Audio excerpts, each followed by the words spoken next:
Online औषध विक्री corporate कंपन्यांकडून दिल्या जाणाऱ्या अव्यावसायिक सवलती आणि बनावट औषधांच्या विरोधात अखिल भारतीय औषध विक्रेता संघटनेने आज देशव्यापी बंदाची हाक दिली। या आंदोलनात अमरावती जिल्ह्यातील किरकोळ आणि घाऊक औषध विक्रेते सहभागी झाले असून अनेक मेडिकल दुकानं बंद ठेवण्यात आली आहेत। मात्र रुग्णांची गैरसोय होऊ नये यासाठी अत्यावश्यक औषध सेवा सुरू ठेवण्यात आली आहे।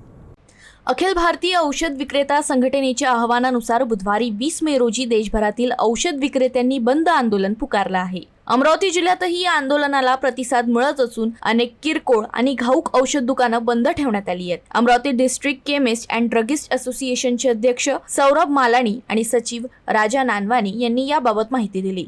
इंटरनेट फार्मसी आणि ऑनलाईन औषध विक्रीमुळे स्थानिक औषध विक्रेत्यांचे अस्तित्व धोक्यात आले असून नागरिकांच्या आरोग्याशीही खेळ सुरू असल्याचा आरोप संघटनेने केला। शासनाने ऑनलाईन औषध विक्रीवर कठोर नियम लागू करून ती पूर्णपणे बंद करावी अशी मागणी संघटनेतर्फे करण्यात आली। तसंच बनावट औषधांवर कठोर कारवाई करण्याची मागणीही करण्यात आली आहे। दरम्यान बंदमुळे रुग्णांची गैरसोय टाळण्यासाठी महावीर प्लाझा, दवा बाजार आणि रायली प्लाट परिसरातून अत्यावश्यक औषध सेवा सुरू ठेवण्यात आली आहे। यासाठी 26 हेल्पलाईन क्रमांकही कार्यान्वित करण्यात आला आहे। संघटनेच्या पदाधिकाऱ्यांकडून जिल्हाधिकारी आशिष येरेकर यांना निवेदन देऊन विविध मागण्यांकडे लक्ष वेधण्यात येणार असल्याची माहिती देण्यात आली आहे।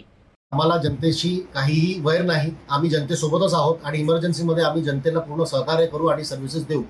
पण हा बंद नेमका आमका कशासाठी आहे याची माहिती मी आपल्याला देऊ इच्छितो।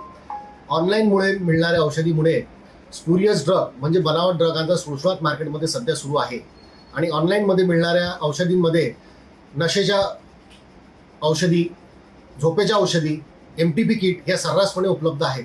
या सर्व सर्रासपणे उपलब्ध असताना यामुळे आपले येणारी नवीन पिढी जी आहे ती एक खूप जास्त कठीण वेमधून जाते आहे।